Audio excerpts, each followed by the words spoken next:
I never thought I'd be the guy to catch his wife cheating, but here I am, sitting in our living room staring at the aftermath of what I now realize was an entire betrayal I never saw coming. Her name's Lisa, and I've been with her for almost 8 years. We got married 5 years ago, and I always thought we were solid, normal, even happy. She was the kind of woman who could turn on the charm when she wanted, but underneath all that, I started noticing little things that didn't add up. At first, I just thought maybe I was overthinking it. She'd come home later than usual claiming work was demanding, but her phone would be unusually guarded. I'd ask, and she'd brush me off, say I was paranoid, that she was tired, that I was imagining things. Still, I shrugged it off. I trusted her, or at least I thought I did. Our marriage wasn't perfect, but it was good enough, right? Or so I thought. One day, I decided to surprise her. We'd been talking about remodeling the kitchen for months, and I'd hired a contractor, Mike, to handle most of it. She'd been excited about it, always hovering around, telling me how important it was to get quality work done, and that she'd be inspecting his work to make sure everything was perfect. I didn't think much of that at the time. I figured she just wanted to be involved, but looking back, it was weird. That Saturday, I was upstairs paying the invoices for the renovation, sorting through receipts, and making sure the payment went through. I had the laptop open on the kitchen table, and Lisa was downstairs, supposedly inspecting the new granite countertops. I heard her talking, but it wasn't her usual voice. It was a little too breathy, a little too insistent. I paused, listening closer, and then I heard it. The unmistakable sound of someone else's voice, Mike's, I realized, coming from downstairs. I froze. My heart started pounding. I'd seen the guy around the neighborhood, tall, overly confident, a little too eager to show off his work. But never in my house, never like this. I quickly closed the laptop and crept closer to the staircase. I could hear Lisa's voice, low and seductive, telling him how perfect everything looked, how excited she was to see the finished product. I heard her laugh. The kind of laugh that she only uses when she's trying to be charming but also hiding something. I looked at the security footage later, and what I saw made my stomach turn. She wasn't just inspecting the new countertops. She was lying on them, actually lying on top of Mike's face, kissing him like they'd been doing this all along. The footage was crystal clear. No amount of her lying, saying she was just talking about the design, could hide that she was screwing him right under my nose while I was upstairs paying his invoice. I felt numb. How long had this been going on? Did she even care that I was paying for her supposed inspection, while she was out there, fucking around with the guy I trusted? And the worst part was, she kept lying when I confronted her. Said she was just helping him with some measurements, that she was testing the countertops because she's so damn particular about every little thing. Yeah, right. When I finally had enough, I called her out in the living room. Her face twisted in that bitchy smirk, that "I'm better than you" look she's perfected. Over the years, she looked at me like I was the one being unreasonable, like I was the one who needed to get a grip. And then she started lying relentlessly, throwing out excuses, saying Mike was just a contractor, that I was paranoid, that I was crazy for thinking she'd cheat on me. But I knew the truth. There was no denying it anymore. The woman I married, the woman I thought loved me, was cheating on me with the guy I paid to fix our kitchen. And in that moment, I felt my world shatter into a million pieces. I couldn't believe it. All those years, all the trust I placed in her, gone in a flash. The betrayal cut deeper than I ever thought possible. I was furious, heartbroken, confused, and somehow I knew this was only the beginning of what was coming next. Do you want me to keep going? After that night, everything changed. I couldn't sleep. My mind kept replaying the footage, the lies, the sneering look she gave me when I called her out. She was such a bitch about it, like I was the one invading her space, not her the one sneaking around behind my back. I remember her saying, "Oh, so now you think you're some kind of detective. Grow up, Jake, you're overreacting." Overreacting. No, she was the one who was overdoing it up until I caught her in the act. I spent the next few days in a fog trying to figure out what to do. I was mad, hot mad, but also crushed because damn, I loved her, or at least I thought I did. I kept asking myself how I missed all the signs. All the times she brushed me off, acted distant, or got defensive when I questioned her. I was blind, and now I was paying the price. I knew I had to confront her again, but this time I was more determined. I kept replaying that footage in my head, trying to memorize every detail. It was like a punch in the stomach every time I remembered how she was moaning and giggling with him. She was so bitchy during the fight, too. She kept calling me insecure, pathetic, and saying I was just jealous because I wasn't satisfying her anymore. She even accused me of cheating too, which was laughable because I hadn't touched anyone else and I sure as hell hadn't been sneaking around like her. The more she lied, the angrier I got. I started digging into her phone, looking for more evidence or maybe just some way to make her squirm. I found out she'd been texting Mike for weeks, maybe months, with all these flirty messages. She'd written things like, "Can't wait to see you again," and "Maybe I should invite you over tomorrow. I need some real professional help." My stomach clenched reading that. How could she be so much of a bitch about it, acting like she was doing nothing wrong? That's when it really hit me. She wasn't just cheating, she was relishing it. She thought she was untouchable, that I wouldn't find out, or if I did, she'd be able to pile on the lies and get away with it. But I wasn't going to be the fool anymore. I decided I needed a plan. I wanted her to feel what I felt, betrayed, humiliated, furious. I didn't want just a breakup. I wanted her to know she'd crossed a line that she couldn't come back from. So I started making a list of everything I'd do. First, I needed to confront her again, but smarter this time. I couldn't just shout and accuse, she'd deny it all. I needed proof, something tangible. That's when I started thinking about planting cameras, maybe even calling in a private investigator if I had to. But I was pretty sure I could handle this myself. I remember sitting there on the couch, feeling helpless and angry at the same time. I thought about all the times she'd lied to me, all the times she'd been bitchy about stupid stuff, trying to hide her affair behind that mask of inspecting or helping. I thought about her smirk when she got caught, like she was proud of herself for sneaking around. It made me realize I was finally seeing her for what she really was, an unfaithful, manipulative bitch who thought she could walk all over me. But I wasn't going to let her do that anymore. I knew I had to stand up for myself. I started drafting a plan to catch her again, to make her see that she couldn't play me for a fool. I planned to confront her, demand the truth, and if she lied again, I'd have enough evidence to end things once and for all. I wasn't going to get played any longer. The worst part, I still loved her, or at least I wanted to, but now I knew I couldn't trust her. I had to accept that the woman I married was gone, replaced by someone who thought cheating was okay as long as she didn't get caught.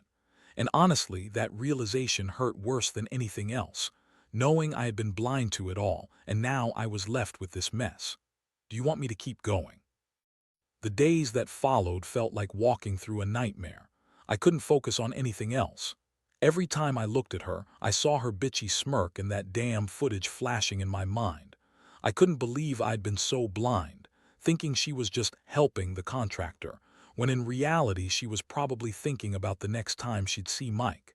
It made me sick. I started planning my next move carefully.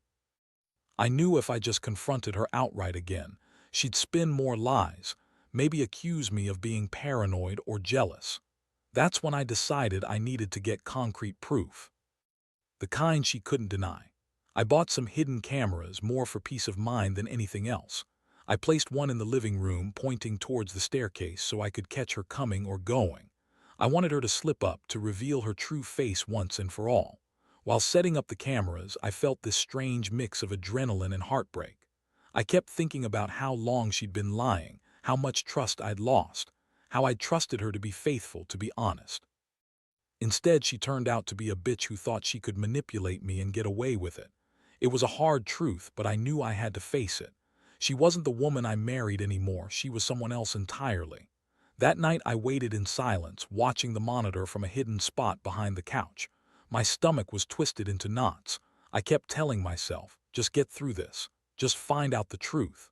And then, at around 11 p.m., my patience paid off. I saw her sneak out of our bedroom, grabbing her phone. She tiptoed down the hall, her heels barely making a sound. I held my breath, watching her through the camera. A second later, she left the house, heading out the front door. I was triggered. I followed her outside with my own eyes, keeping behind her at a distance. She got into her car, a sleek black sedan I'd never seen her drive before, and headed toward the nearby hotel. I knew exactly which one. She'd been staying there sometimes when she said she was working late. Now I knew the real reason. I was furious, but I also felt this strange numbness, like my entire world was crumbling.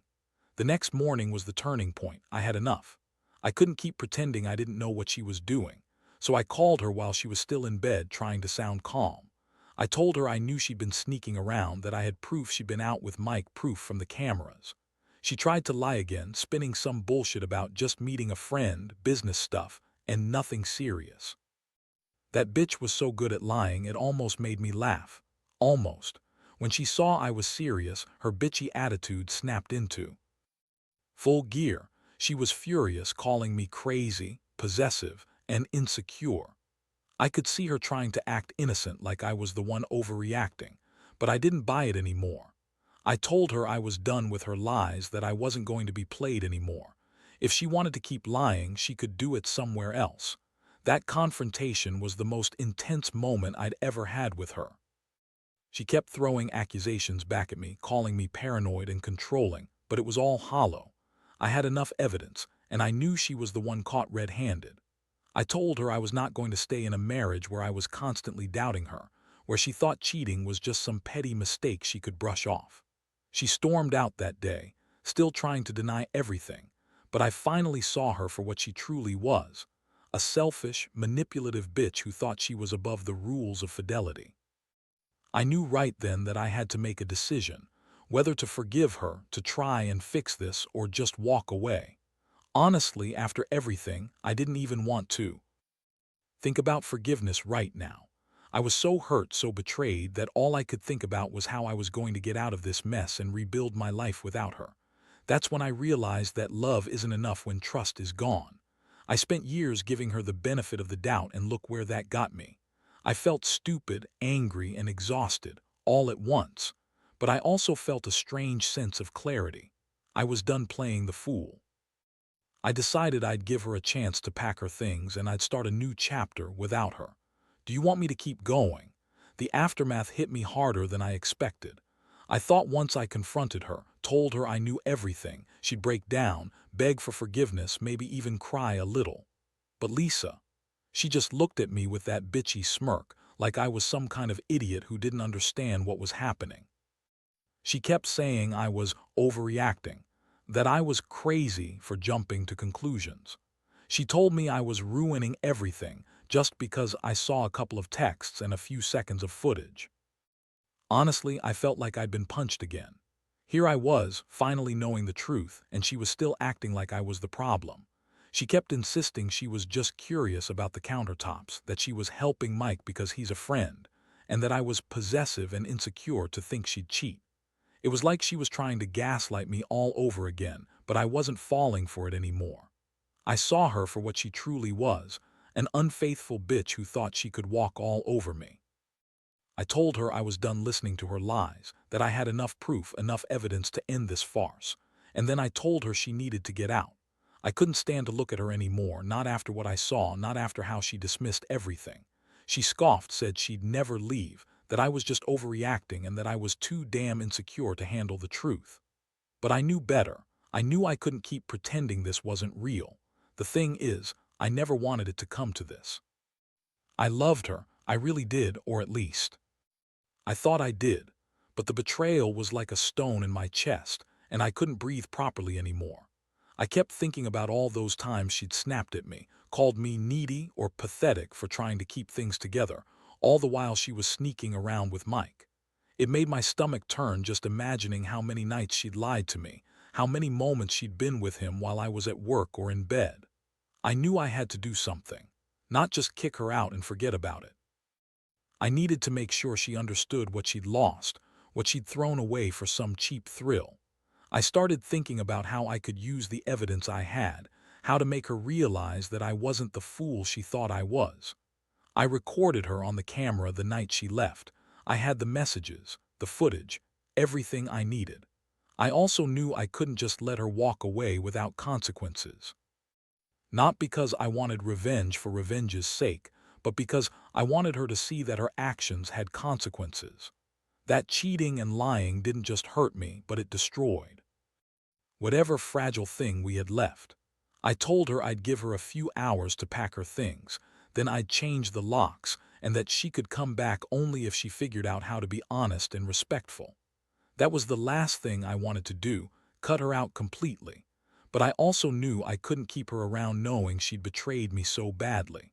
The worst part was how cold she became when I told her to leave. She spat back at me, called me a jealous psycho, and stormed out of the house with her designer bag swinging on her arm. She looked back at me with that smirk, like she thought she was better than me, like she'd won somehow. It was disgusting. I watched her get into her car and drive off, feeling emptier than I ever had. As she drove away, I sat alone in the silence that followed. It was surreal, like I was in a nightmare I couldn't wake up from. I realized that I'd spent so much time trying to fix something that was already broken, that I'd been a fool to trust her as much as I did. I kept thinking about everything I'd lost, my trust, my marriage, my dignity. And I couldn't help but question myself. Did I stay too long? Did I ignore the signs? Or was I just unlucky enough to end up with someone so manipulative? Now I'm left here trying to piece my life back together. I'm still angry, still hurt, but a part of me feels relief too. I'm finally free from her lies and bullshit. I know I'll get through this. I have to. It's just going to take time. And maybe, somewhere down the line, I'll be able to trust again. Or at least trust myself to pick better next time. Do you want me to keep going? The days that followed felt like walking through a fog, every moment blank, disconnected. I kept replaying everything in my head, the footage, her lies, her bitchy smirk.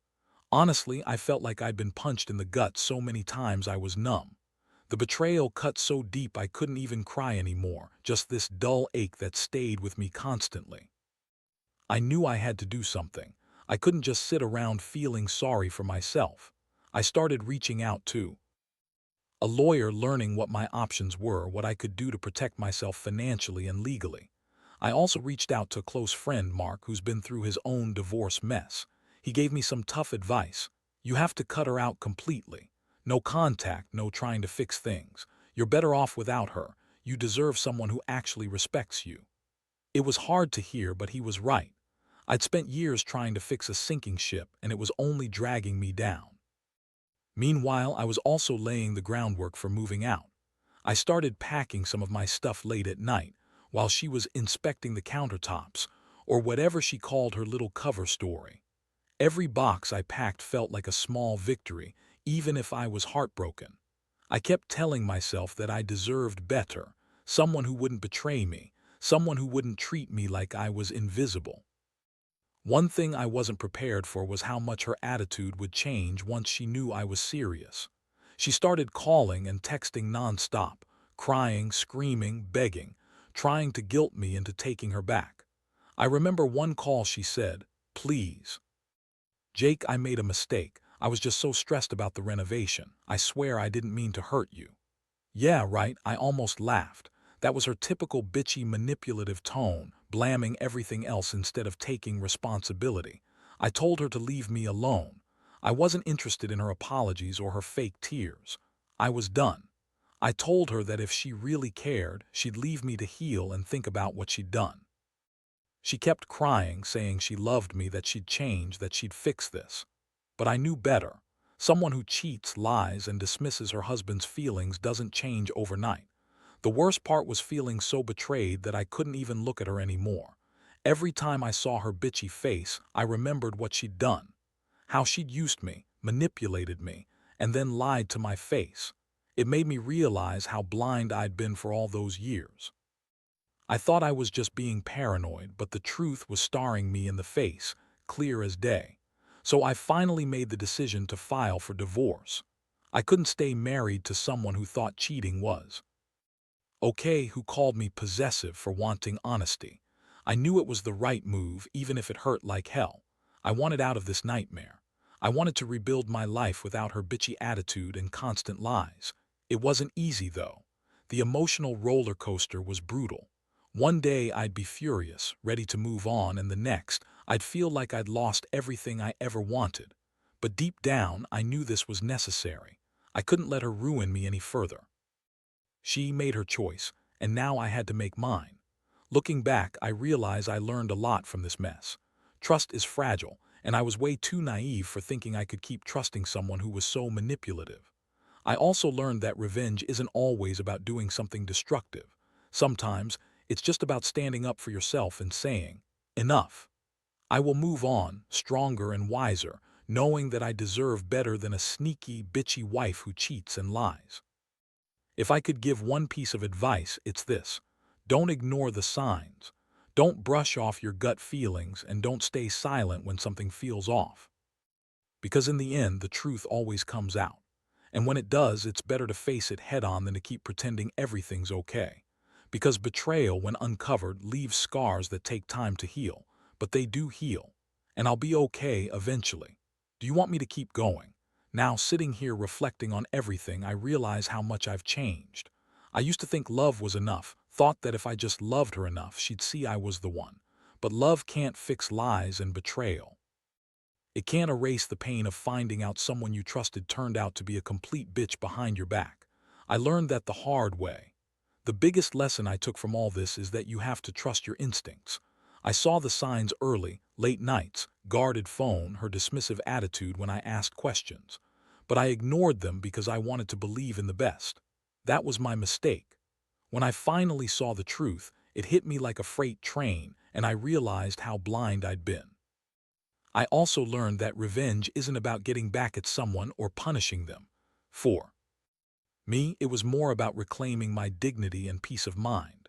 Confronting her, showing her I had the proof, standing my ground, all that was my way of saying, you don't get to walk all over me anymore. That's what finally gave me some sense of closure. Today, I'm focused on rebuilding my life. I've started seeing a counselor to deal with the emotional fallout, because betrayal messes with your head in ways you can't just brush off. I've also been working on my career, reconnecting with friends and trying to find joy in simple things again. It's not easy and I still have bad days, but I'm getting there. If there's one thing I want others to take away from my story, it's this. Don't ignore the red flags. Don't convince yourself that you're overreacting or that it's just a phase. If something feels wrong, it probably is. Trust your gut. Because once trust is broken, it's incredibly hard to repair, sometimes impossible. And the pain of betrayal, while deep, can be a powerful catalyst for growth if you let it. Every day now, I remind myself that I deserve honesty and respect. I refuse to settle for less. I know I'll find happiness again. Maybe not with her and maybe not right away, but someday I will. Because life goes on and I'm determined to make sure I come out of this stronger, wiser, and more aware of what I truly want and need. And that's how I'm ending this chapter. Not bitter, not broken, just better. I hope anyone reading this who's in a similar situation finds the strength to face the truth and move forward. Because at the end of the day, nobody deserves to be betrayed or lied to. And if you do find yourself betrayed, remember, you're not alone. You can survive it, you will survive it, and better days are ahead.